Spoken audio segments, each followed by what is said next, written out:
क्या हाल चाल है बच्चों। आइए, आपका स्वागत है आज की अगली क्लास में। और आई होप आपने होमवर्क किया हो। पिछली क्लास में हमने चालू किया था बेहद interesting geometrical isomers, and I hope आपने होमवर्क कर लिया होगा। किया है भाई? बताओ। ज्योमेट्रिकल आइसोमेरिज्म में हमने कंडीशंस पढ़ी थी और हमने कुछ क्वेश्चंस लिए थे। फर्स्ट कैटेगरी हमने चालू की थी geometrical isomerism in C double bond C. Geometrical isomerism in C double bond C हमने किया था। कंडीशंस पढ़ ली थी कि भैया रेस्ट्रिक्टेड रोटेशन चाहिए था, टर्मिनल पर जाकर देखते थे अलग अलग चीज है, दोनों तरफ होनी चाहिए थी, तो जीआई होता था।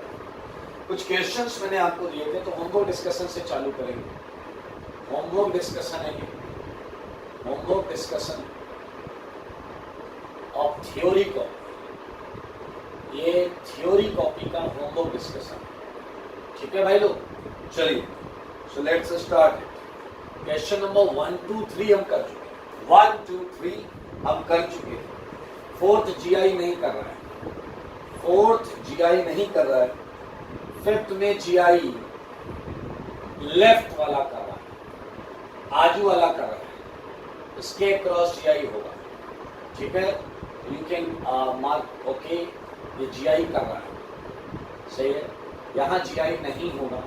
आप देख सकते हैं यहाँ दो रेस्ट्रिक्टेड रोटेशन, एक ये और एक ये, लेकिन यहाँ पर आप इस टर्मिनल पर जाएंगे, देखेंगे दो एक सेम है, अलग होना चाहिए मेरे भाई। एक जगह भी अगर सेम हो गया तो जीआई नहीं होगा, क्लियर। तो इसे छोड़ दो, डबल को भी इस डबल पर चलो। इस टर्मिनल पर तो अलग है, लेकिन यहाँ सेम है, जिसकी वजह से जीआई नहीं कर रहा है।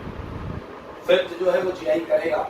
इस कार्बन पर आप देखें दो चीजें अलग हैं, क्या दिख रहा है आपको? एक हाइड्रोजन भी है, इस कार्बन पे दिख रहा है आपको एक हाइड्रोजन। तो मेरे भाई ये और ये अलग है, ये और ये अलग है, तो बहुत इजी है।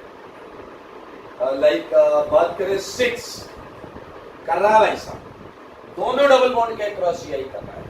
आजू वाली डबल बॉन्ड के क्रॉस भी कर रहा है, बाजू वाली के क्रॉस भी कर रहा है। सेवेंथ में ए ना आजू वाली ना बाजू वाली, सेवेंथ में ना आजू वाली ना बाजू वाली, बीच वाली डबल बॉन्ड के क्रॉस जीआई होगा। आप अगर ध्यान से देखेंगे, थोड़ा सा ध्यान से देखेंगे, तो आपको ये दिखाई देगा और क्लियरली यहाँ जीआई दिखाई देगा। तो ये अलग अलग है और ये दोनों कार्बन पर अलग अलग केवल बीच वाली बॉन्ड पर है, तो ये जीआई कर रहा है।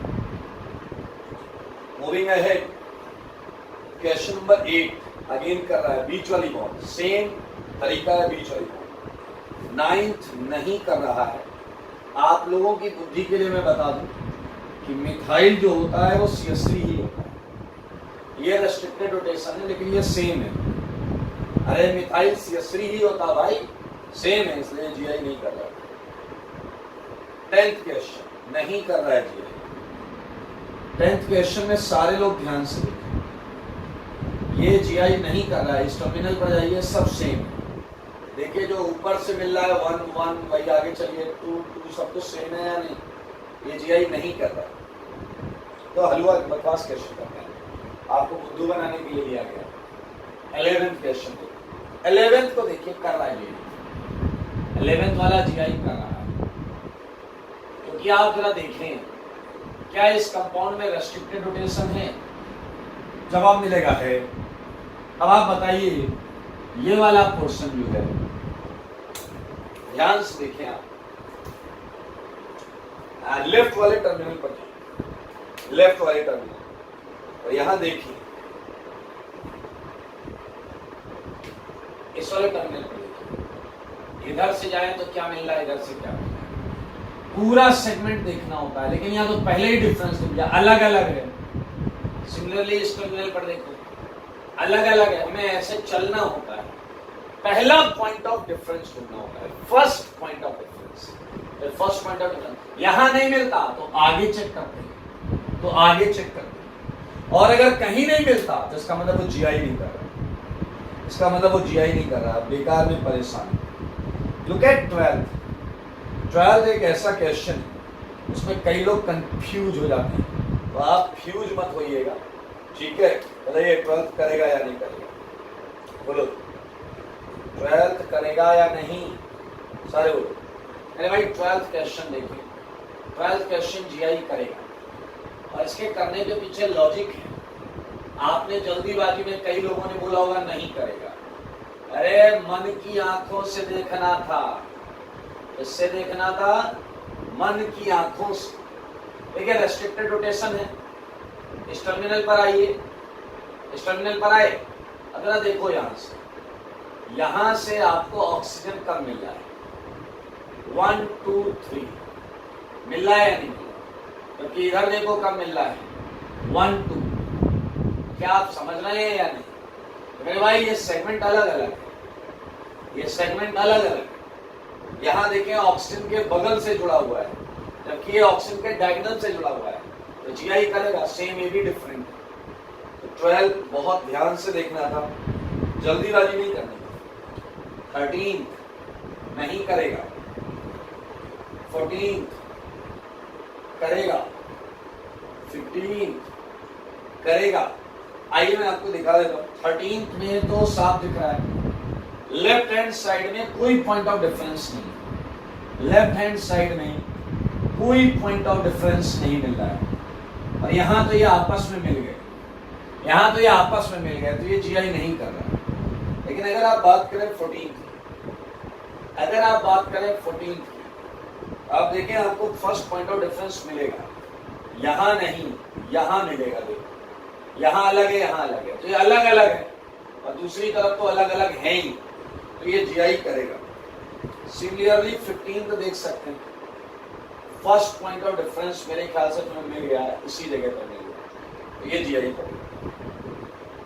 16 का आंसर आ गया, सारे लोग 16 का आंसर बोलो, बोलो करेगा या नहीं करेगा, बोलो ये करेगा या नहीं करेगा। सिंपल सा प्रश्न मिल रहा है, नहीं करेगा, क्योंकि आप देखें लेफ्ट साइड में फर्स्ट पॉइंट ऑफ डिफरेंस मिलने से पहले ये खुद मिल गए, फर्स्ट पॉइंट ऑफ डिफरेंस मिलने से पहले ये खुद मिल गए। मेरे भाई ये सेम है दोनों, इसलिए 16th जीआई नहीं करेगा। 17th करेगा, बिल्कुल आप दोनों तरफ देखें, फर्स्ट पॉइंट ऑफ डिफरेंस ढूंढने आपको मिल जाएगा। 18th क्लास में हो गया था कि जीआई करेगा। 19th आपको बहुत सोच समझ के करना, 19th आपको बहुत सोच समझ के करना, किया आपने बहुत सोच समझ के। बताओ बताओ बताओ क्या आंसर आया फिर 19th के ए का, क्या आंसर आया बताइए। 19th के ए का मैं बता देता हूँ, 19th का ए जो था वो था आपका C2HCl दिया है। अरे भाई जीआई करना है तो बताइए, रेस्ट्रिक्टेड रोटेशन तो चाहिए,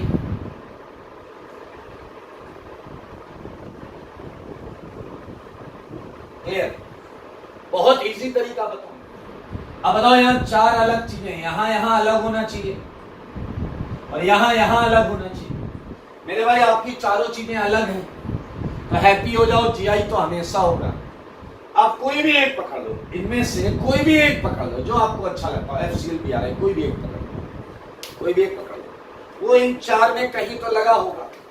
मान लेता हूं वो यहां लगा है, मान लो यहां लगा है, ठीक है, तो मुझे बताओ यहां पर कितनी चीजें आ सकती हैं?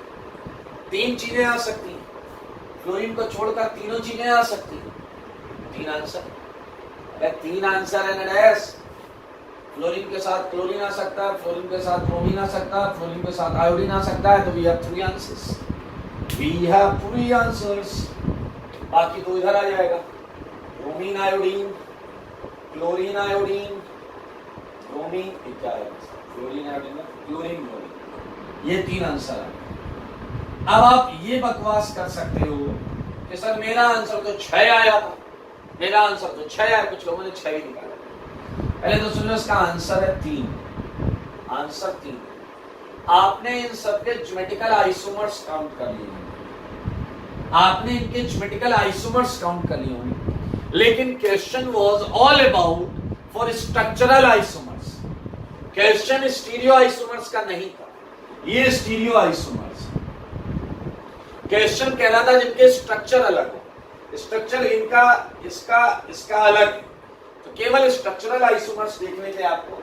आपको स्टीरियो आइसोमर्स नहीं देखने थे इस क्वेश्चन में, तो इससे फर्क नहीं पड़ता कि आप आई ऊपर बनाते हो या बी आर नीचे बनाते हो, आई मीन आई ऊपर बनाते हो या बी आर ऊपर बनाते हो, इससे कोई फर्क नहीं होता। क्या आप देख पा रहे हैं ये तीनों क्या है? Structural isomers. स्पेशली उसमें भी बात करें तो पोजीशन आइसोमर्स, ये 3 पोजीशन आइसोमर्स। मैं हटा देता हूं। 19 का बी पार्ट बड़ा मजेदार था, या किसी ने 19 का बी पार्ट यार बहुत मजेदार है। आइए हम 19 के बी पार्ट को डिस्कस करें। 19 के बी पार्ट में मैंने बताया था कि आपको ओपन चेन बनाने हैं। ओपन चेन, साइक्लिक मत बना लेना भाई, साइक्लिक आगे करेंगे बाद में, ठीक है? आइए सारे लोग देखिए 19 का बी पार्ट। फॉर्मूला था C3H3 FClBr। सारे लोग ध्यान से सुनेंगे, एक झटके में हो जाएगा। ओपन चेन बनाना है तो डबल बॉन्ड रखनी पड़ेगी। सारे लोग देखिए। तो मेरे भाई तुमने इससे क्या निकाल लिया? तुमने इससे 2 कार्बन निकाल लिए। तुमने इससे 2 कार्बन निकाल लिए, तो अब ये बहुत ऐसे सिंपल तरीके से करें। क्या बचेगा? CH3 FClBr। इससे 2 कार्बन निकल गए, क्या बचेगा? CH3 FClBr।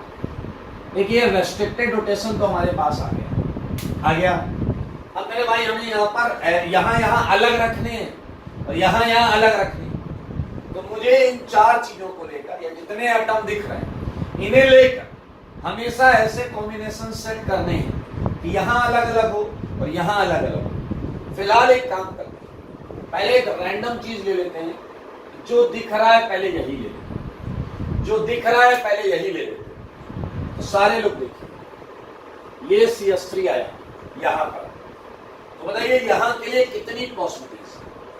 मेरे भाई क्या क्लियर है कि यहाँ फ्लोरीन, क्लोरीन, ब्रोमीन 3 पॉसिबिलिटी आएंगी? सारे लोग 3 पॉसिबिलिटी आएंगी या नहीं?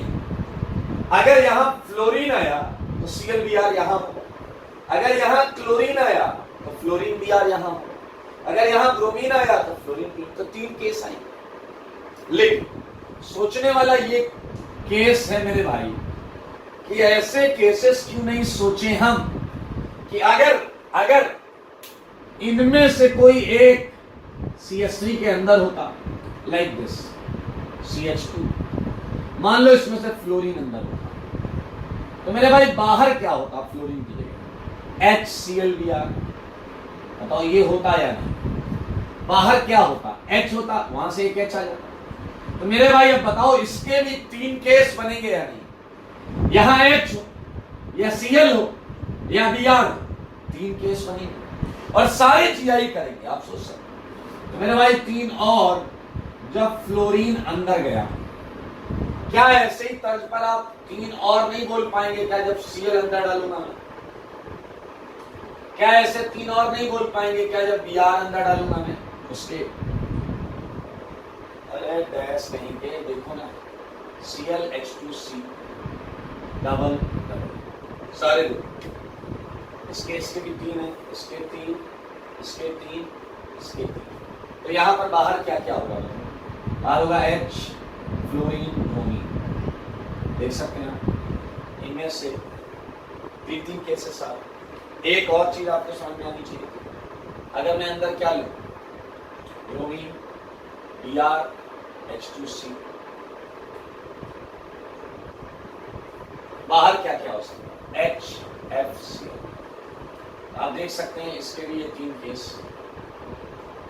एक और मजेदार चीज, अगर मैं अंदर एक चीज न डाल के 2 चीज डाल, ये आपको समझना पड़ेगा। एक केस में लिखता हूं, मैं नीचे लिख देता हूं, ठीक है?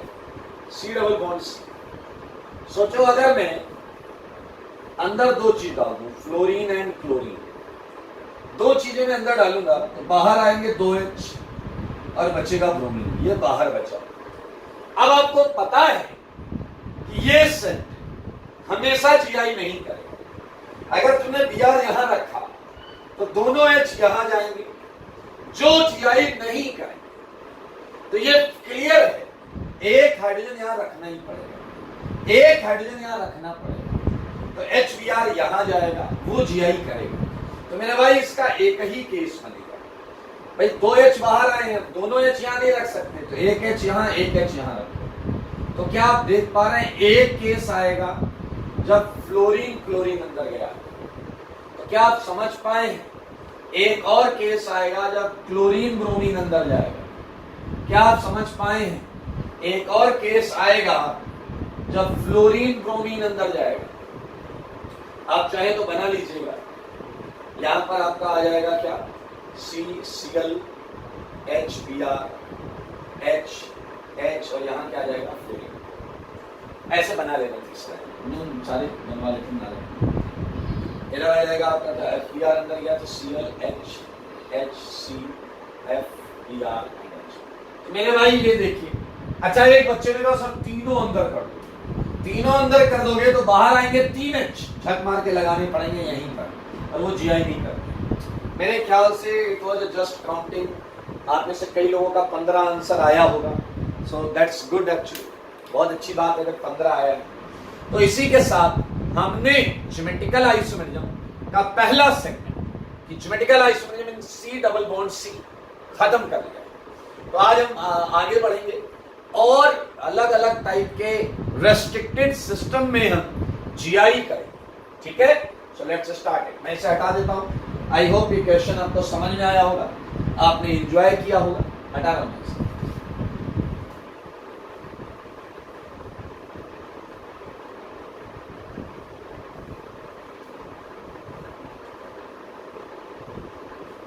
चले भाई, चलिए आगे बढ़ते। पहला GI हमने किया C डबल बॉन्ड C, तो हम स्टार्ट करेंगे नेक्स्ट कैटेगरी, ज्योमेट्रिकल आइसोमेरिज्म इन C डबल बॉन्ड C के बाद आ गया C डबल बॉन्ड N। अब आप लोग सारे लोग देखिए, रेस्ट्रिक्टेड रोटेशन है, बिल्कुल है भाई साहब, कौन मना करेगा। ये देखो, ये है रेस्ट्रिक्टेड रोटेशन। कंडीशन हमें पहले से पता है, एक A एक B ये D। मेरे भाई सोचने वाली बात है, नाइट्रोजन पर एक क्या होगा, लोन पेयर। मेरे भाई अगर ध्यान से देखो तो इस टर्मिनल पर तो कंडीशन ऑटोमेटिकली वैलिड है, क्योंकि बॉन्ड पेयर और एक लोन पेयर ये कभी बराबर होंगे नहीं, तो ये अलग अलग है। तो बताओ क्या इसकी कंडीशन केवल इतनी बची कि इधर अलग अलग होना चाहिए। So this is all about A not equal to, this is all about A not equal to. तो देख लें C डबल बॉन्ड N में इधर कंडीशन अपने आप है, सेम नहीं है ना भाई, अलग अलग है ना। तो सिमिलरली IH क्वेश्चन करके खुशियां मनाते हैं। तो 19 क्वेश्चन 20th क्वेश्चन से स्टार्ट। मैं एक छोटी सी चीज बताऊंगा आपको, देखिए मुझे बताइए, चलिए क्या ये GI कर रहा है, जवाब चाहिए, मेरे सवालों का जवाब दो, जवाब दो ना। ये है CH3, ये है फिनाइल, ये NaOH, ये 22nd क्वेश्चन। इन दोनों का आंसर बताना है आपको कि GI कर रहे हैं या नहीं कर रहे, सोच समझ कर जवाब देना, ठीक है। और भी मैं कुछ क्वेश्चंस बना सकता हूं, ये इथाइल, ये N, ये OH, ये H, ये N प्लस, ये X माइनस, क्लियर। तो आप बहुत आराम से देखें और बहुत सिंपल तरीके से देख के बता सकते हैं कि भाई साहब ये GI करेगा या नहीं करेगा, ठीक है। तो चलिए, मेरे ख्याल से बहुत आसान है, कंडीशन लिखिए, ये अलग होने चाहिए, तो GI दिख रहा है, दूर से दिख रहा है, GI करेगा, GI करेगा। इधर देखो, ये अलग अलग है, बोलो है ना, और करेगा, सारे GI कर रहे हैं। यहाँ H के साथ एक लोन पेयर, तो ये सारे GI कर रहे हैं, 20, 21, 22, 23 सारे GI कर रहे हैं। ओके, सो सबके लिए अपन ओके कर सकते हैं। अब समझने वाली बात थोड़ी सी एक एक्स्ट्रा है यहाँ पर, वो क्या है, जब रेस्ट्रिक्टेड रोटेशन पाई बॉन्ड अलग अलग एटम के बीच में, डिफरेंट एटम के बीच में, डिफरेंट एटम, तो हम सिस ट्रांस वाले नाम में थोड़ा परिवर्तन करते हैं। अगर आपकी पाई बॉन्ड अलग अलग एटम के बीच में, जैसे कार्बन नाइट्रोजन, इससे पहले आपने पढ़ा कार्बन कार्बन, अब पढ़ा कार्बन नाइट्रोजन, तो बस इतना है। जो नामकरण समारोह था सिस ट्रांस, उसमें हम थोड़ा सा बदलाव करते हैं, हम सिस की जगह सिन बोलने लगते हैं और ट्रांस की जगह एंटी बोलते हैं। क्या बोलने लगते हैं भाई साहब, सिस की जगह सिन और ट्रांस की जगह एनपी। तो मैं उस नामकरण के बारे में आपको बताना चाहूंगा। अब मैं जो भी बताऊंगा वो जीआई से अलग एडिशनल इंफॉर्मेशन आई। मेरे भाई आप आगे चलकर और पढ़ेंगे रिएक्शन, उसमें ये ऐसे बनता है। सारे लोग देखिए, ये एक एल्डिहाइड है और ये एक हाइड्रोक्सिल एमीन है। ये एक हाइड्रोक्सिल एमीन, ये नाम है कंपाउंड का, हाइड्रोक्सिल एमीन। तो इनके बीच से क्या निकल जाता है? जल। इनके बीच से जल निकल जाता है और ये बनता है। आपको भी रिएक्शन पर बुद्धि नहीं लगानी है, आपको बस ये देखना है कि ये एल्डिहाइड से बना है। किससे बना है? एल्डिहाइड से। कैसे पता चल रहा है? कार्बन का ये H हमें बता रहा है ये एल्डिहाइड से बना है। और हम मेरे भाई, इस फंक्शनल ग्रुप का नाम होता है ऑक्साइन। इस फंक्शनल ग्रुप का नाम होता है ऑक्साइन। तो इसकी कैटेगरी नेमिंग हो गई एल्डोक्साइन। इसकी कैटेगरी, इसका नाम है एल्डोक्साइन। और आप लोगों ने ये दावा किया कि ये जीआई करेगा, बिल्कुल सही बात है। जो ये जीआई करेगा तो कम से कम 2 डिफरेंट फॉर्म में एग्जिस्ट करेगा। अब ये 2 डिफरेंट फॉर्म में एग्जिस्ट कर रहा है, तो सारे लोग देखो मगर बोल, एक बार ये और एक मेरे भाई ये इस फॉर्म में एग्जिस्ट करेगा। सारे देखो वो भी बोर्ड पर, ये 2 डिफरेंट फॉर्म है। क्या मेरा प्रश्न आपसे इतना है, पेपर में कहीं भी आपको ऑक्साइन मिलेगा तो क्या आप अपनी बुद्धि से ये पहचान लोगे कि वो एल्डोक्साइन है या नहीं? लोग H, इस कार्बन पर H एल्डोक्साइन। जैसे अभी अगला क्वेश्चन देखें, वहां आप नहीं पहचान, आप वहां पहचान लेंगे कि वो एल्डोक्साइन नहीं है। क्या आप देख रहे हैं कि ये रिएक्शन कीटोन से हुई?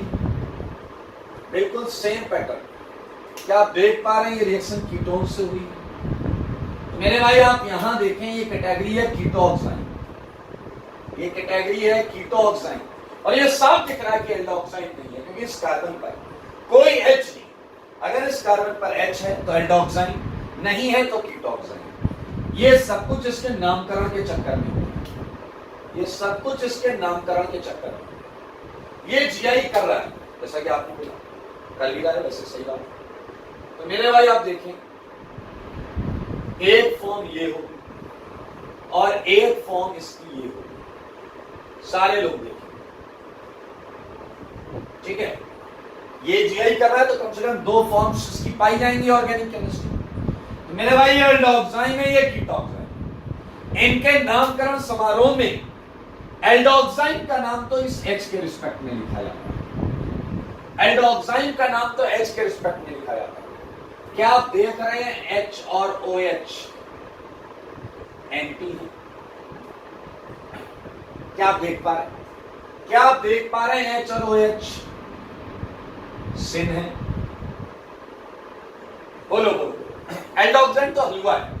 अगर आपको कार्बन पर H लिखा, भैया कार्बन का H, नाइट्रोजन का जो भी ग्रुप है, वो अगर सेम साइड है तो सिन अपोजिट है, बट यहां फाइट है, यहां फाइट है। क्योंकि अगर आप थोड़ी बुद्धि लगाओ तो इसके सिन कौन है? ये। और इसका एंटी कौन है? ये। सारे लोग देखें,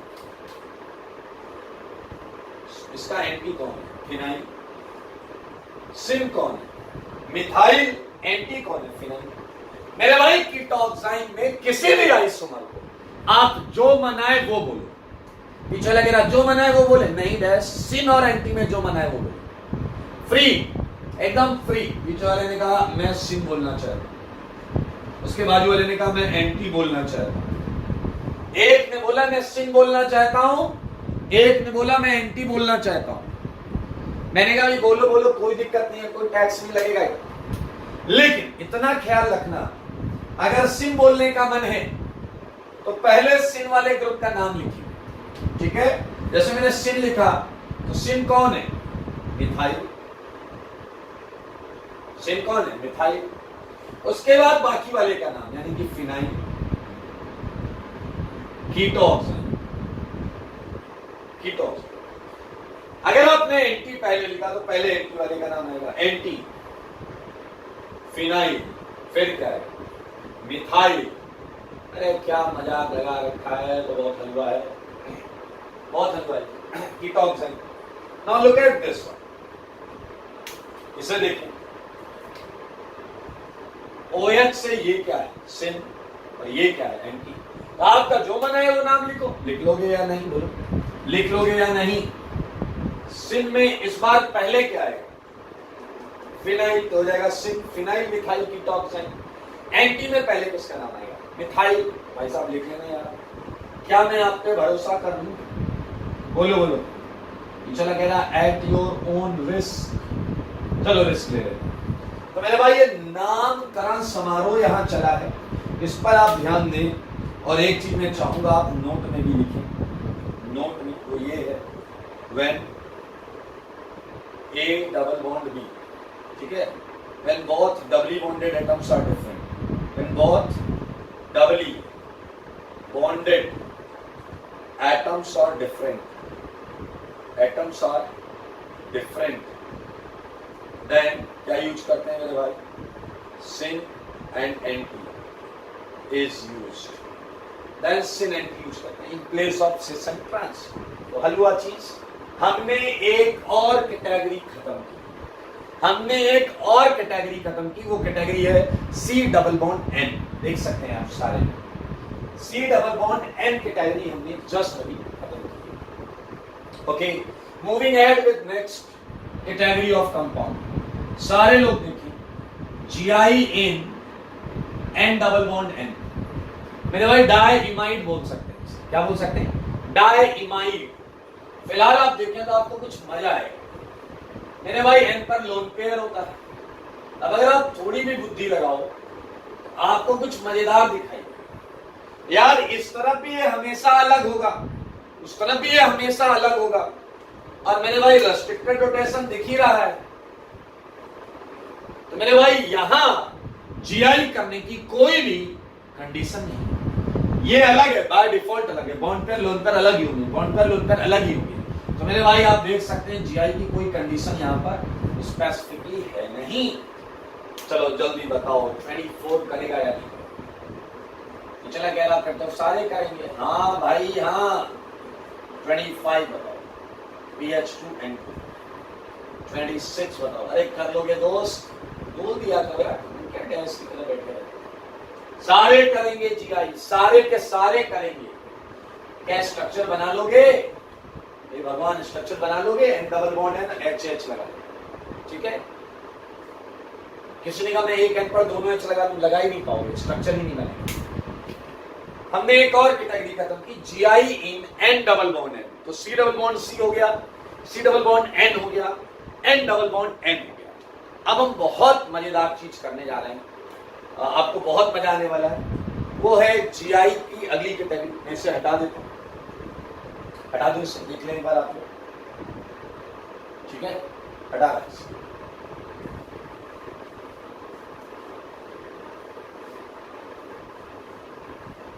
अब हम चलेंगे मेरे भाई अगला रेस्ट्रिक्टेड रोटेशन, रिंग को लेंगे। किसे लेंगे, रिंग। मेरे भाई एक बात याद रखना, आप लोग आइसोमेट्री में पढ़ रहे हैं, अभी आगे ऑप्टिकल आएगा और चैप्टर्स आएंगे।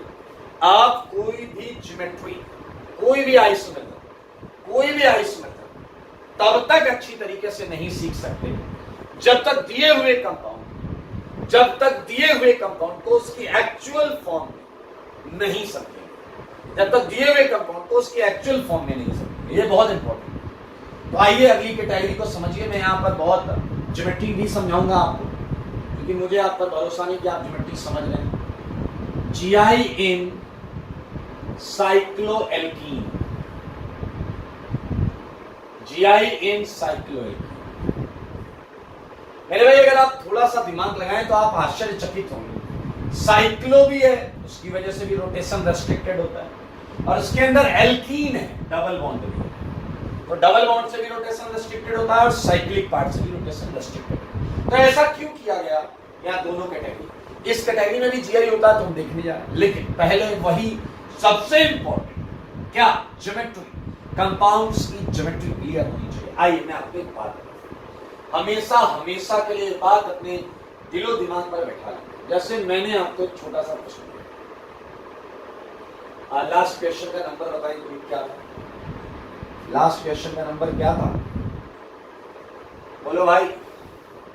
20, 21, 22, 23, 24, सही है।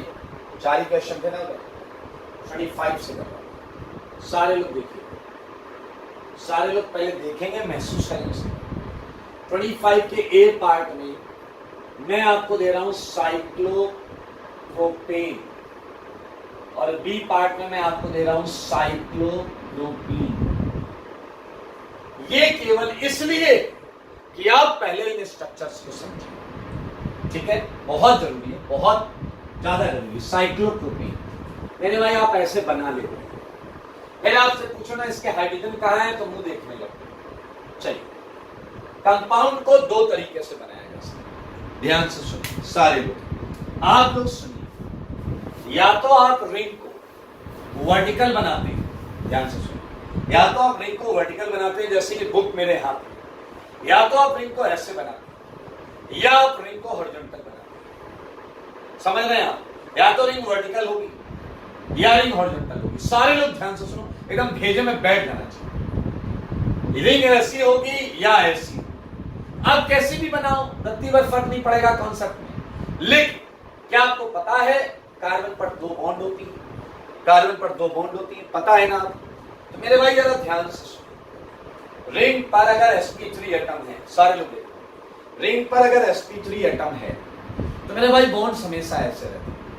अगर रिंग हॉरिजॉन्टल है, सारे लोग देखो, अगर रिंग हॉरिजॉन्टल है, जैसे यहां देखो, कोई भी कार्बन, अगर रिंग हॉरिजॉन्टल है, रिंग ऐसे आपको दिख रहा है हॉरिजॉन्टल दिख रही है, तो आप बॉन्ड देखो, एक बॉन्ड ब्लू वाली किधर है? प्लेन से अप, प्लेन से अप, रिंग के प्लेन से अप।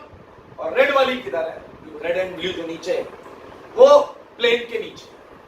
देख रहे हैं आप? ऐसे एक ने कहा मैं रिंग को खड़ा करके बनाओ, क्या दिक्कत? ऐसा रखना है, ऐसा रख, क्या दिक्कत? अगर रिंग हॉरिजॉन्टल है, एक बॉन्ड अप एक डाउन, लेकिन अगर रिंग वर्टिकल है तो एक बॉन्ड आपकी तरफ, एक बॉन्ड आपसे दूर। देखो दोस्त, देखो, एक बॉन्ड आपकी तरफ, एक बॉन्ड आपसे दूर। रिंग हॉरिजॉन्टल है तो एक आप, एक डाउन। एक बच्चे ने बड़ा अच्छा क्वेश्चन पूछा कि सर ये ऊपर क्यों है और वो नीचे क्यों? ये आपको सुन के बेतुका लगेगा, दरअसल बेतुका ही है। मेरे भाई हर चीज में रिपल्सन लगता है तो चीजें दूर दूर रहना चाहिए, इसलिए एक ऊपर एक नीचे है ताकि रिपल्सन हट जाए। ध्यान से सुनना, मान लो किसी तरीके से मैं इसका एक ग्रुप हटा देता हूं, तो कोई रिएक्शन करा के एक ग्रुप हटा देता हूं। मान लो मैंने नीचे वाला ग्रुप हटा दिया, ऊपर वाला ऊपर थोड़े रहेगा। अब ये ऊपर वाला ऊपर नहीं रहेगा, कहां जाएगा? नीचे वाले कह रहे हैं नीचे, अबे डैश नीचे भी नहीं जाएगा, ये प्लेन में आ जाएगा, ये रिंग के प्लेन में आ जाएगा, बीचों बीच, ऊपर बीचों बीच आ जाएगा। लो, क्या आप नहीं आए? क्या समझ? एक ने कहा बीचों बीच क्यों आएगा? बताओ नीचे क्यों नहीं जाएगा? अरे प्रभु, इस कार्बन पर तो 2 लगे हैं ना, अप एंड डाउन, बाकी कार्बन पर तो अप एंड डाउन लगे हैं ना, तो अप रहेगा तो अप वाला धक्का मारेगा, डाउन रहेगा तो उधर से डाउन वाला धक्का, बीच में मिनिमम रिपल्सन। आई होप आप मेरी बात समझ पाए हैं। मैं ऐसा मान लेता हूं कि मैं आपको समझा पाया हूं। तो मैंने एग्जाम्पल इसीलिए लिया है, मैं एक बार साइक्लोप्रोपेन को हॉरिजॉन्टल बनाना चाहूँ। देखिए, इसीलिए बॉन्ड्स ऐसे बनाई जाती हैं, फिर एक अप एक डाउन, इससे हॉरिजॉन्टल माने। हॉरिजॉन्टल में मैं ऐसा कर सकता हूँ, आपको पता है ये वाला सेगमेंट अंदर की तरफ है तो मैंने उसे डैश डैश कर दिया। मेरे भाई हर बार कंपाउंड इतना खूबसूरत तरीके से नहीं बना होगा, ये आप समझें, आपको एक बार समझना होगा अच्छी। इस कार्बन पर भी अप होगा और डाउन होगा। आई होप आप समझ पा रहे हैं। इस कार्बन पर भी हाइड्रोजन अप और डाउन। अब अगर आप रिंग को वर्टिकल कर देते हैं, रिंग को वर्टिकल कर देते हैं, करो, किसने मना किया? मेरे भाई अब एक हाइड्रोजन अंदर होगा, एक हाइड्रोजन बाहर होगा, एक हाइड्रोजन अंदर होगा, एक सेम चीज है मेरे भाई, सेम चीज। क्या आप महसूस कर पा रहे हैं? ये सेम चीज, ये दोनों सेम। मेरे भाई बस प्लेन का फर्क है, बोथ आर सेम। मेरे भाई बहुत छोटी सी चीज है, ये यूजली आपको आनी चाहिए, बट मैं आप पर भरोसा नहीं कर रहा हूं। Both are same. यहां मैं बता दूं, रिंग जो है, रिंग वर्टिकल है और यहां रिंग क्या है, हॉरिजॉन्टल है। एक्चुअली ऐसा लिखना नहीं है, अपने को समझना है। तो क्या आपको ये कॉन्सेप्ट समझ में आया? बोलो बोलो, आ गया कॉन्सेप्ट समझ? तो बताइए सबसे अच्छी फील कौन दे रहा? मेरे ख्याल से ये थोड़ी ज्यादा बेटर फील देता है।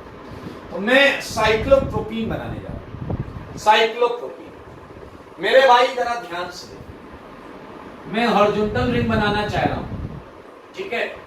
अब हॉरिजॉन्टल रिंग में मैंने ये क्या कर लिया, ये डार्क कर लिया, ये डार्क कर लिया। अब आपको पता है इसमें एक डबल बॉन्ड लगेगी, इसमें एक डबल बॉन्ड लगा है, अपने को इसमें एक डबल बॉन्ड लगा। तो डबल बॉन्ड दो कार्बन के बीच में लगेगी। तुम कोई भी दो कार्बन ले सकते हो, ये ले सकते हो, ये ले सकते हो, ये ले सकते हो, कोई भी ले सकते हो, यू आर फ्री। तो मेरे भाई कोई भी लीजिए, एक मैं ले लेता हूं, कोई एक आप घर में कोई दूसरी ले लेना। अगर मैं एक इधर और इधर कार्बन के बीच में डबल बॉन्ड लगाऊं, अगर मैं इधर और इधर कार्बन के बीच में डबल बॉन्ड लगाऊं, तो क्या आप जानते हो उसके लिए मुझे एक इधर से एटम हटाना पड़ेगा, एक एटम इधर से हटाना पड़ेगा। अगर एक एटम इधर से हटा, एक इधर से हटा, या तुम्हें बहुत इजी लग रहा, सामने वाला तो सामने वाला हटा। एक एटम इधर से, मैं सामने वाले दो कार्बन के बीच में डबल लगाऊंगा, ठीक है, ठीक। एक एटम इधर से हटाओ, एक एटम इधर से हटाओ। अगर एक एटम इधर से हटेगा, एक इधर से हटेगा, तभी डबल बॉन्ड आएगी। बताओ जी, आएगी तभी डबल बॉन्ड। सारे देखो, सारे देखो, बोर्ड ये आ गई डबल बॉन्ड। एक सेकंड में वापस बना, ये डबल बॉन्ड आ गई। मैं अंदर वाली बॉन्ड को डैश डैश दिखा देता हूं ताकि आपको फील आए कि अंदर की तरफ। मेरे भाई लेकिन एक एक एक छटाने पर, कोई भी एक छटाओ, तुम्हारी मर्जी, जो भी एक छटाओगे बचा हुआ एच प्लेन में आएगा या नहीं, रिंग के प्लेन में आएगा या नहीं, सारे बताओ, रिंग के प्लेन में आएगा या नहीं। वो ना ऊपर होगा ना नीचे होगा। और इस वाले कार्बन पर एक एच ऊपर होगा। मैं थोड़ा सा और बड़ा कर देता हूं, हॉरिजॉन्टल फील गायब हो जाती है, बड़ा कर देता, हॉरिजॉन्टल फील जो होती है वो गायब हो जाती है। खैर, मैं मान रहा हूं कि आप समझ गए। आप देखो, ये एच रिंग के प्लेन। अच्छा सोचो, इस एच की इस एच से डिस्टेंस वही है जो इस एच की इस एच से डिस्टेंस है, बिल्कुल सेम। तो मेरे भाई मैं एक और बना देता हूं जो मैं उधर ले रहा था, ताकि आप लोग एकदम सही बुद्धि का प्रयोग करें। इधर डबल, अगर मेरे भाई इधर डबल आ गया तो ये एच प्लेन में आ जाएगी। अब यहाँ का प्लेन वाला एच बनाना टफेस्ट काम, ये ऊपर नहीं है, प्लेन में। अब इस एच की डिस्टेंस इस एच से वही होगी जो इस एच की डिस्टेंस इस एच से, and same would be valued with this H. क्या मेरी बात समझ पाए? तो ये साइक्लोप्रोपीन का बेसिक स्ट्रक्चर है। मैं क्वेश्चन नंबर 25 नहीं दे रहा हूँ, बेसिक इंफॉर्मेशन, जनरल इंफॉर्मेशन, ठीक है। आओ बढ़े आगे, सारे देखना मजेदार चीज मिलने वाली है। Question number 25, cyclopropene. सारे साइक्लोप्रोपीन, अब आपको सच देखना पड़ेगा। ये डबल बॉन्ड, ये डबल बॉन्ड, मेरे भाई समझिए, यहां एच इसी के प्लेन में। अगर आप कंडीशन ऑफ जीआई की बात करें तो मेरे भाई आप देखें, रेस्ट्रिक्टेड रोटेशन है, कोई बात नहीं। आप यहां ये भी देख सकते हैं कि अलग अलग चीजें, ये अलग है, ये एच अलग है। जब देखें ये अलग है और ये एच अलग है, तो जीआई की कंडीशन होती हुई भी लग रही है। लेकिन किसी कंपाउंड में ज्योमेट्रिकल आइसोमेरिज्म के होने का क्या मतलब होता है? किसी कंपाउंड में जीआई के होने का क्या मतलब होता है? बताइए। जीआई होने का मतलब है कि वो कंपाउंड कम से कम दो ज्योमेट्रिकल आइसोमेरिक फॉर्म्स में एग्जिस्ट करे। तो भैया इसमें कंडीशन तो लग रही है, चलो इसकी दूसरी फॉर्म के बारे में सोचते हैं। Think about this. मेरे भाई एक एच इधर रिंग के प्लेन में डबल बॉन्ड, और एक एच में। Now how it is possible? एक कार्बन है तुम्हारे पास, एक, उस कार्बन से तुम इधर से स्टार्ट करो और इधर लाकर जोड़ो। इज इट पॉसिबल, हो सकता है क्या ये? का एक ने कहा ऐसा कुछ ऐसा रस्सी ला के बांध दो। अबे रस्सी धागा नहीं लाएंगे, रस्सी धागा नहीं लाएंगे। आप चाहें तो इसमें थोड़ा इजी पड़ेगा वर्टिकल रिप्रेजेंटेशन, इसमें थोड़ा इजी पड़ेगा वर्टिकल रिप्रेजेंटेशन। देखना ये नीचे ये वाला पोर्शन है, जहां एक एक्स बाहर है एक एक्स अंदर लगा रहे हैं, तो उससे कोई लेना देना नहीं। ये जीआई की कंडीशन तो कर रहा है, लेकिन मेरे भाई एक एक्स यहाँ नीचे कर दिया, एक ऊपर कर दिया। अब रिंग में एक ही कार्बन बचा है, तुम्हें यहां से स्टार्ट करना है और यहां लाके पैक करना है। It's never possible in 3 member ring. मेरे भाई सोचो जरा, ट्रांस कंपाउंड में ना ये 4 एटम तो एक प्लेन में होने ही चाहिए, 4 एटम तो एक प्लेन में होनी चाहिए, मुड़ ही नहीं सकता ये वाला कार्बन लेफ्ट राइट कहीं जा ही नहीं सकता, प्लेनर ज्योमेट्री की वजह से। आप इसे ऐसे घुमा के रिंग बनाने की बात है, इम्पॉसिबल। अच्छा 5 कार्बन लोगे तो जाके ये कार्बन या तो इस बोर्ड के प्लेन से अंदर जाएगा या बोर्ड के प्लेन से बाहर आएगा। मान लेते हैं अंदर, अरे जुड़ तो अभी भी नहीं पाएगा। मेरे भाई क्या आप समझ गए कि 25 साइक्लोप्रोपीन जीआई नहीं करता, ये 100% इसी फॉर्म में रहता है, 100% सिस फॉर्म में रहता है और इसका ट्रांस हो ही नहीं सकता, इसका ट्रांस हो ही नहीं सकता। लेकिन अगर आप मनुष्य हैं तो आपके पास भेजा भी होगा, अगर ऊपर वाले ने आपको भेजा तो आप सोचिए आज नहीं तो कल जब पढ़ेंगे कार्बन एटम एक अच्छे खासे नंबर के बाद, तब जीआई होना चालू हो जाएगा। क्योंकि अगर सफिशिएंट नंबर ऑफ कार्बन हो इधर और इधर तो वो घूम फिर कर आड़ा तिरछा होकर जुड़ तो जाएगा। अब वो कितने कार्बन होने चाहिए, दैट इज डेटा मेरे बेटा। साइक्लोप्रोपीन में जीआई नहीं होता। एंड फॉर योर इंफॉर्मेशन, साइक्लोब्यूटीन बना लेंगे आप, 4 के बना लोगे ना दोस्त। साइक्लोपेंटीन, साइक्लोहेक्सीन, साइक्लोपेंटीन बना लो भाई साहब, साइक्लोहेक्सीन बना लो, साइक्लोहेप्टीन, साइक्लोहेप्टीन। ये मैं बस इसीलिए बना रहा हूं कि आपको पता हो स्ट्रक्चर क्या होता है। और आपकी इंफॉर्मेशन के लिए बता दूं, ये सारे 100% सिस फॉर्म में, सिस तो नाम है यार, 100% सिस फॉर्म में एग्जिस्ट करते हैं। इनका कोई ट्रांस, इनका मेरे भाई कोई ट्रांस बन ही नहीं पाता because of high angle strain, twist हो ही नहीं सकता ऐसा। आइए कहां से चालू होगा वो आपको देखना है, सीखना है। आप क्वेश्चन नंबर 30, इज इट 30 या साइक्लोऑक्टीन।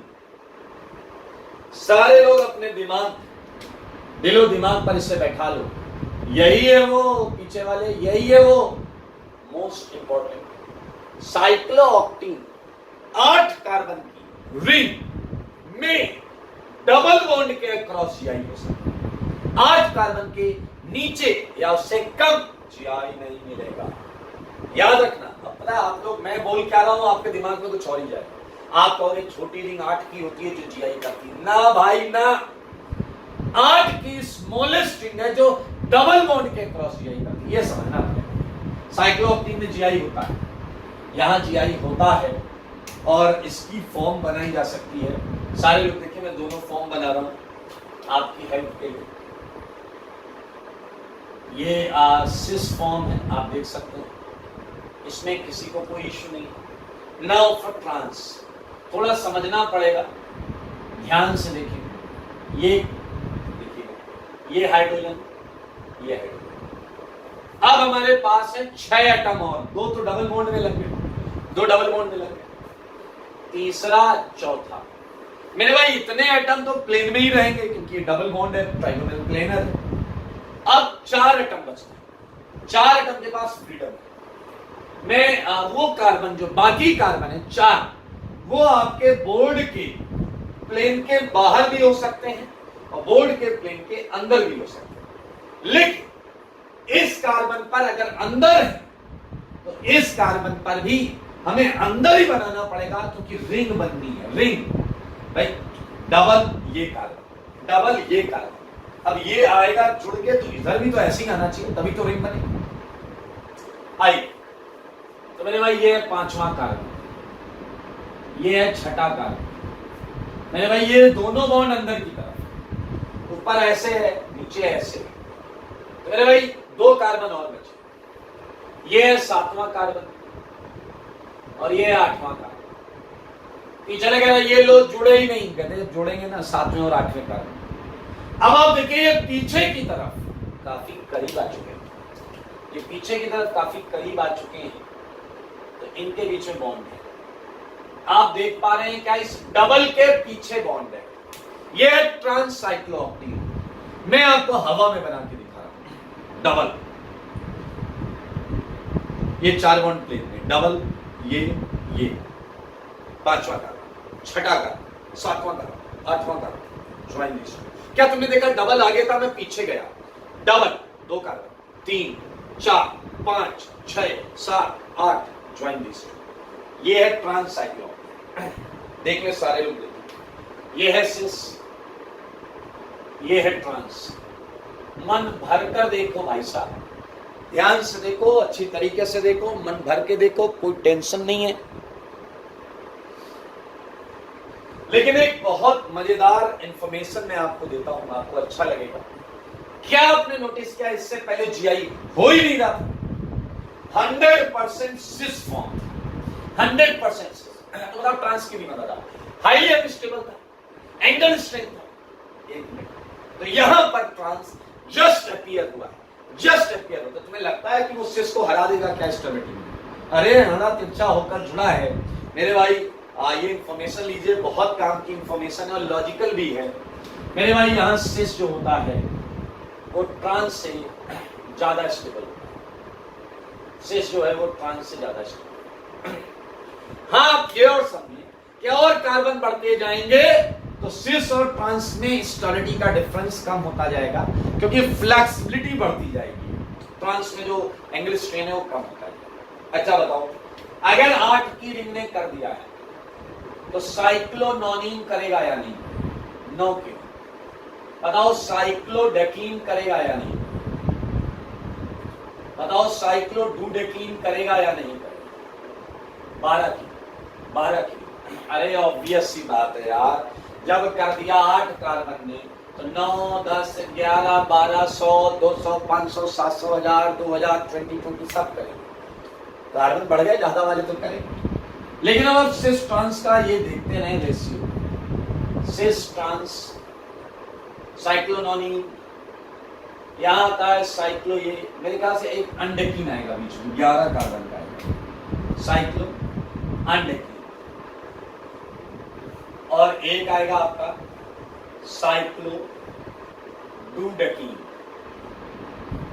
अगर आप साइक्लो अंडेकीन देख रहे हैं तो यहां पर मेरे भाई अंडेकीन में सिस और ट्रांस की स्टेबिलिटी क्लोज हो जाती है, सिस और ट्रांस की स्टेबिलिटी क्लोज हो जाती है, काफी कंपेरेबल, जैसा कि मैंने कहा था डिफरेंस। और डुडेकीन से ट्रांसफॉर्म में आ जाता है, डुडेकीन से ट्रांसफॉर्म में आ जाता है। ऐसा some sort of information that 8 वाला होगा, सही है।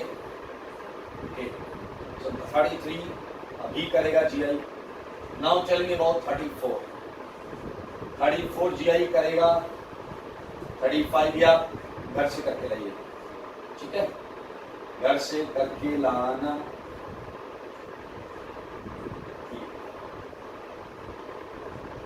और इसी के साथ एक नोट में पॉइंट भी लिख लेते हैं, आपका भरोसा नहीं, आप नोट में पॉइंट लिखिए, वही जो मैंने बोला था डेटा वाली बात। Smallest string which can show GI, which can show geometrical isomerism across double bond, या ये लिखने से अच्छा स्मॉलेस्ट साइक्लोएल्कीन, दोनों बात आ गई। which can show GI across double bond, across double bond is 8 membered ring या साइक्लोऑक्टेन। रूम टेम्परेचर पर यही होगा साइक्लोऑक्टेन। और इसी के साथ we just finished GI in cycloalkene. तीसरी कैटेगरी खत्म हो गई आज। और अब हम चलेंगे नेक्स्ट एंड आज के लिए जो लास्ट कैटेगरी वो होगी जीआई इन साइक्लोएल्केन। ठीक है, उसमें रेस्ट्रिक्टेड रोटेशन किसका होगा? साइक्लिक सिस्टम की वजह से। देख लेना, हटा रहा हूं भाई, सो ये नहीं हटाऊंगा, ये तो अपने काम का है, एल्कीन है।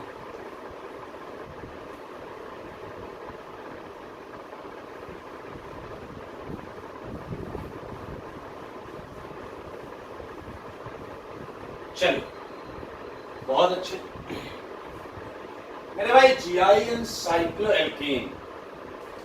अब आप देखिए रेस्ट्रिक्टेड रोटेशन केवल रिंग की वजह से। लुक एट दिस क्वेश्चन, दोनों सेम है वैसे। आपको रिंग देखनी आती, अब डबल नहीं होगी, now it's totally on you कि आप हॉरिजॉन्टल या वर्टिकल देख रहे हैं। मैं एक फॉर्म हटा रहा हूं, आपको दोनों आना चाहिए, सेम ही था। ठीक है मेरे भाई, ऑब्वियसली यहाँ रेस्ट्रिक्टेड रोटेशन तो है लेकिन बाकी कंडीशंस नहीं है। आओ आपको बताता हूं, ये रिंग हॉरिजॉन्टल है, हॉरिजॉन्टल है। सोचो अगर यहाँ ए हो, यहाँ बी हो, यहाँ डी हो, यहाँ ई हो। अब आप जरा क्वेश्चन को देखो, तो क्या आप देख पा रहे हो यहाँ रोटेशन रेस्ट्रिक्टेड है? देखो रेस्ट्रिक्टेड रोटेशन रिंग की वजह से। रिंग का साइज मैटर नहीं करता, 3, 4, 5, 6, 700, 200, 2000 कोई भी रिंग साइज हो, रेस्ट्रिक्टेड रोटेशन। तो क्या आप समझ रहे हैं कि अगर कंडीशन वही पुरानी आ जाए, वही पुरानी कंडीशन अगर आ जाए, A not equal to B and D not equal to E, तो मेरे भाई दो फॉर्म्स बन जाएंगे। A और D की डिस्टेंस देखो, और दूसरा वाला आइसोमर जिसमें D यहाँ होगा, डिस्टेंस अलग हो जाएगी या नहीं हो जाएगी? ज्योमेट्रिकल आइसोमर खूबसूरती से करेंगे।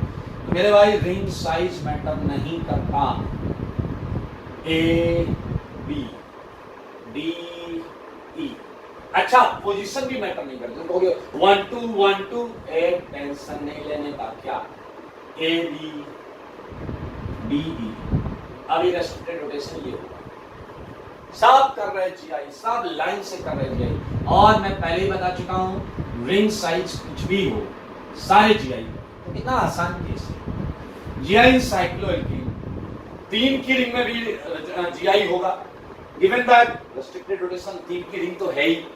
एक टर्मिनल पर ये अलग अलग हो और उसी टाइम पर किसी एक और टर्मिनल पर दो चीजें अलग होनी चाहिए, बाकी rest all conditions are same. Clear, everything is simple. Let's move करते हैं कुछ आगे क्वेश्चंस के साथ। Okay, so again can you tell me what was the last number? यार ये नंबर का लोचा है, भूल जाते हैं बार बार।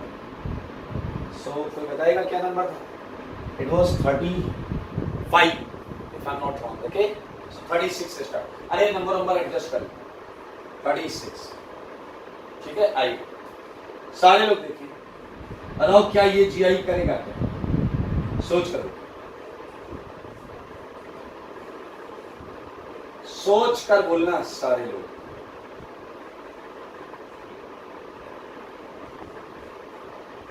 सोचो और फिर बोलो। आपको क्वेश्चन अच्छी तरीके से ड्रॉ करके नहीं मिलेगा, आपको बुद्धि लगानी पड़ेगी। सोचो इन सारे क्वेश्चंस के बारे में।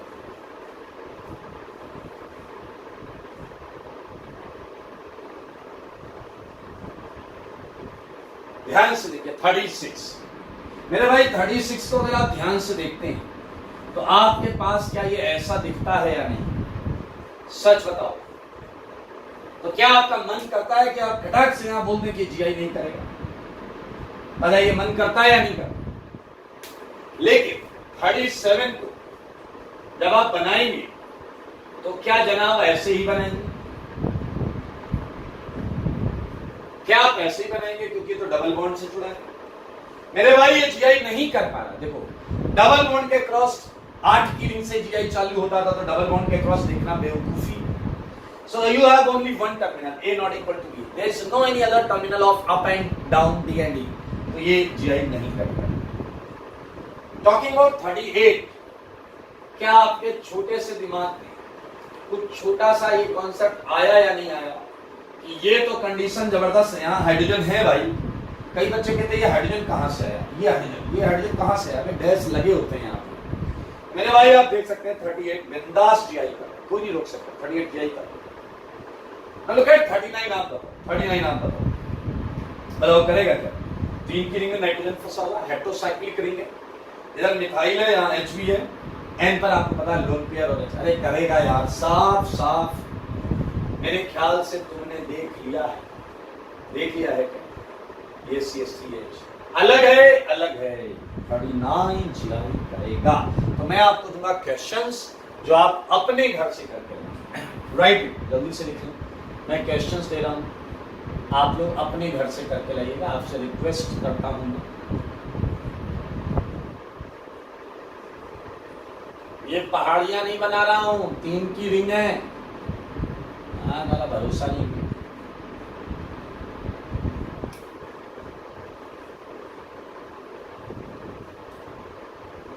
थोड़ा एक्सटेंशन ले रहा हूं, हेटेरोसाइक्लिक वाले भी यहाँ दिखा रहा हूं.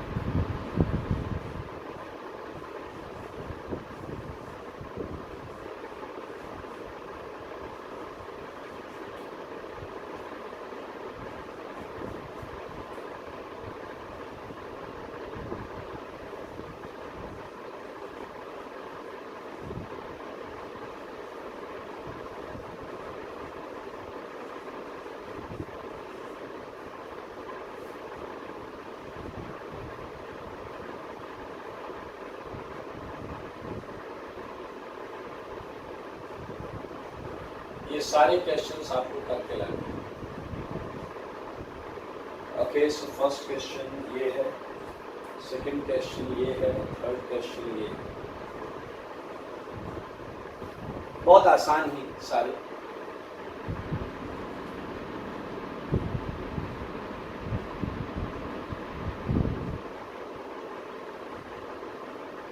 NH लगा हुआ है,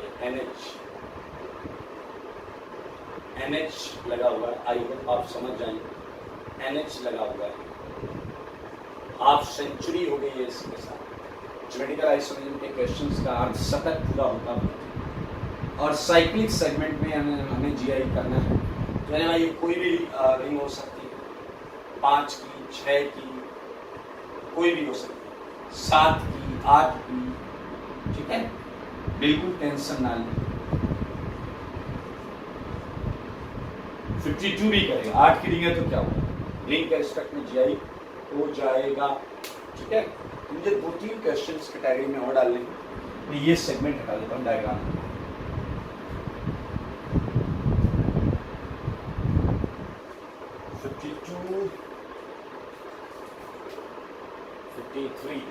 लाइक ये है NH, ये है NH, ये है डबल बॉन्ड, ये है डबल बॉन्ड.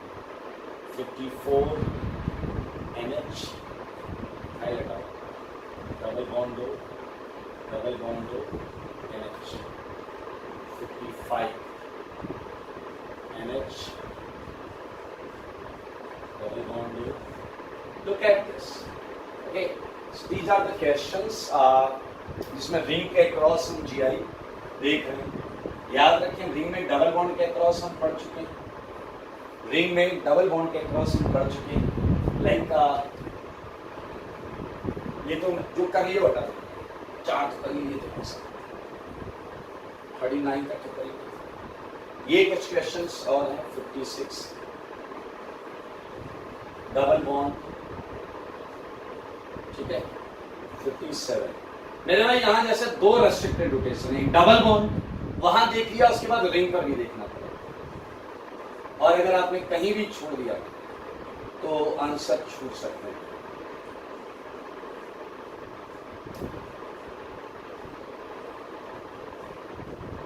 ठीक है, सो दिस इज ऑल अबाउट, ये करिएगा आप.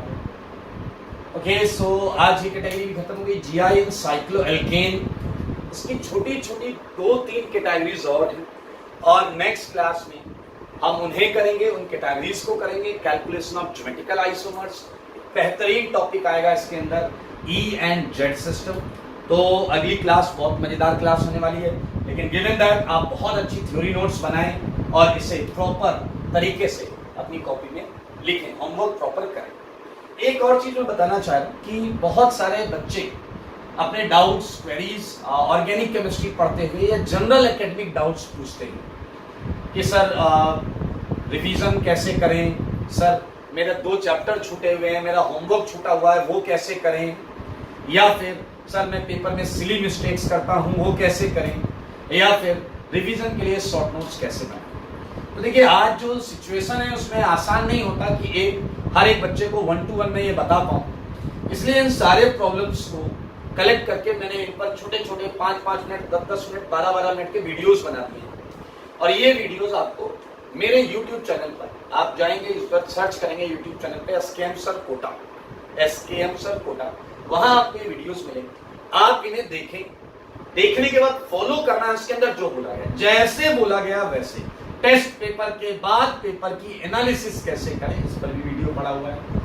आप 10-10 मिनट का वीडियो आप रोज 1 या 2 वीडियो देखें, उसी के अकॉर्डिंग काम चालू करें, बिल्कुल उसी के अकॉर्डिंग काम चालू करें। तो आई होप आप लोग ये पढ़ें और पढ़ने के साथ ये काम भी कर लीजिएगा, जिससे आपको सारी चीजें पता चल जाएंगी, आपके मन में आने वाले कई डाउट सॉल्व हो जाएंगे। ठीक है, और सर लाइक शेयर सब्सक्राइब वाला जो फंडा है वो जरूर कर देना, क्योंकि बार बार मैं आपको ऐसे बता नहीं पाऊंगा। हर दूसरे या तीसरे दिन में मैं किसी एक जनरल स्टूडेंट्स के टॉपिक पर वीडियो बनाऊंगा। ठीक है, तब तक के लिए स्वस्थ रहें, मस्त रहें और पढ़ाई में व्यस्त रहें।